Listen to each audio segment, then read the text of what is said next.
Hello, everyone. Welcome to Progressive HR Live.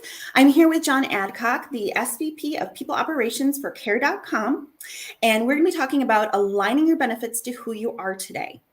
We had a recent conversation, actually the conversation that was prepping us for this live, and you said to me, you had learned that it's really important to think about the problem rather than the solution regarding supporting your employee and worker force.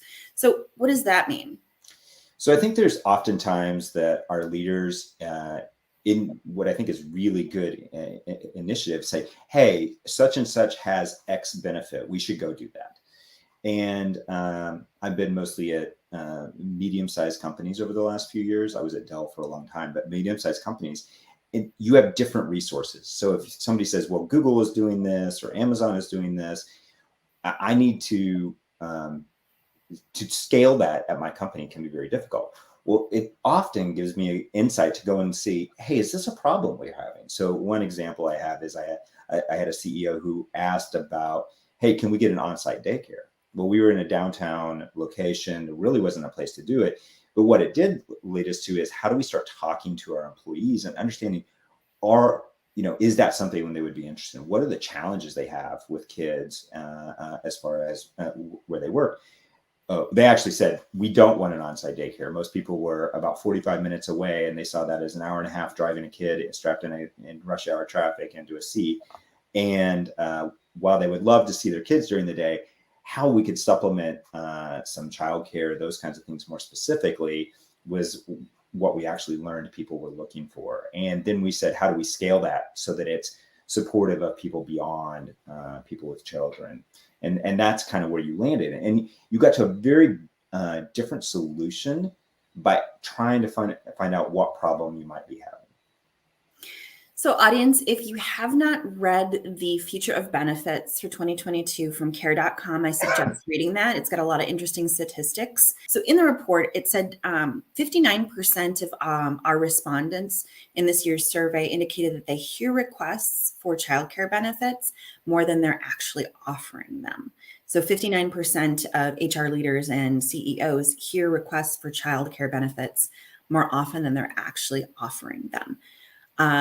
So I thought that was very, very interesting. What did you think about that statistic? Yeah, I think it's a spot where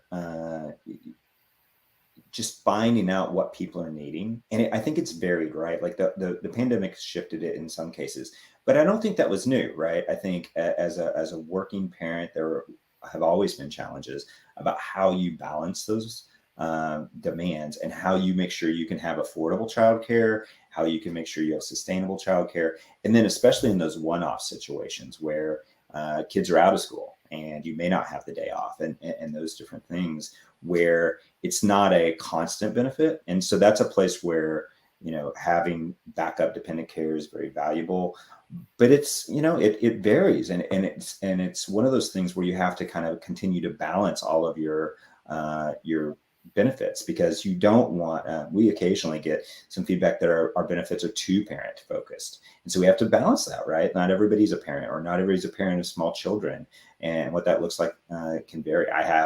My kids are 16 to 22, and I'm more interested in what kind of tutoring they can get and things like that. So it's kind of shifted over time. And how do you balance those? How do you have a little bit more of a menu to really understand that? And then again, 59% people are asking for childcare. What is the problem? What is the challenge that they're facing? Is it day-to-day childcare? Is it one-off childcare? Is it affordability of childcare?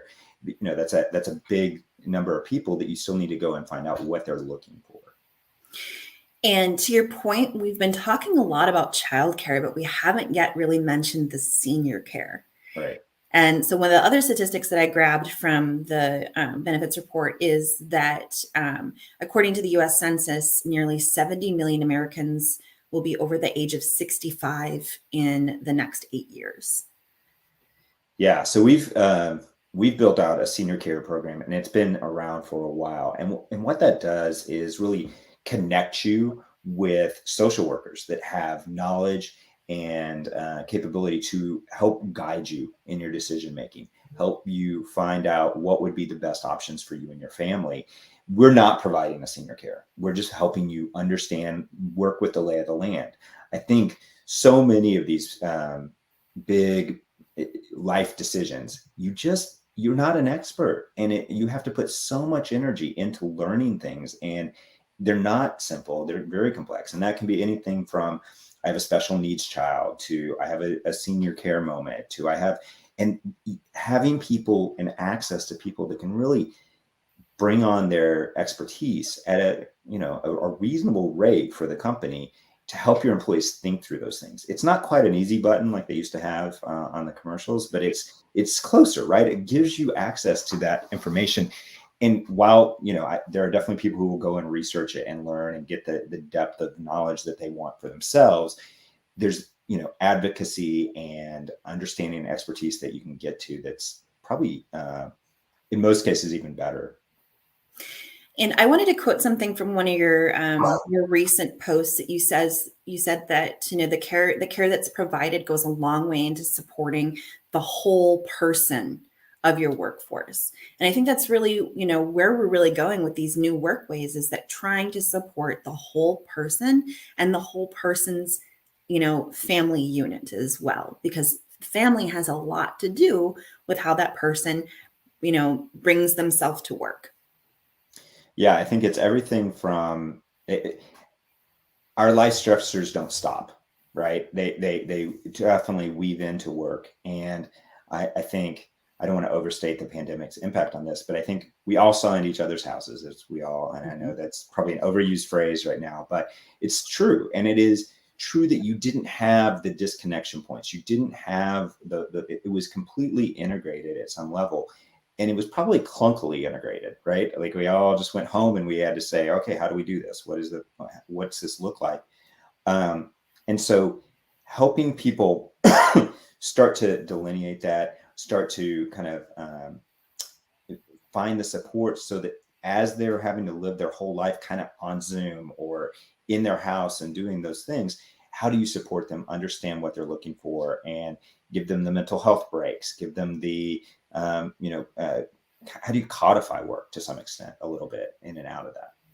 I wanted to show you one of the comments, or read you one of the comments that Carolyn had added here. It says, I totally agree with John about understanding the problem and not jump into solutions. So that's from Carolyn in Sweden. John, what's the best way to connect with you if any of our audience members wanted to reach out and ask you questions? So LinkedIn is great. I'm on it fairly regularly. And then my email is pretty straightforward. It's john.adcock@care.com. So awesome. Thank you. And you can follow me, Corinne Woodman-Hollebeck, on LinkedIn. You can click the bell to subscribe to my content to get notified of when I post and when I go live. And as well, you can follow the hashtag #ResourcefulHumans. I just wanted to say, John, thank you so very much for taking the time out of your day to join us here on Progressive HR Live and to talk with our audience about aligning benefits to who they are as an organization. Greatly appreciate that. Well, thanks for having me. I enjoy the live stream when I get to watch. So it's always a pleasure to be a part of something like that. And Miranda said, the great presentation. Thank you to you both. Thanks, Miranda. Thanks for joining. And Angela said, whoops, here we go. There we go. Now it flipped. Angela says, thank you, insightful. Angela, thank you so much for your great comments and questions. Appreciate your engagement here. And Melinda says, thank you both. Thank you, Melinda. Appreciate you as well. And so everyone, we are going to sign off. And I wanted to say thank you, Resourceful Humans, and we'll see you in 2 weeks. Have a great Tuesday.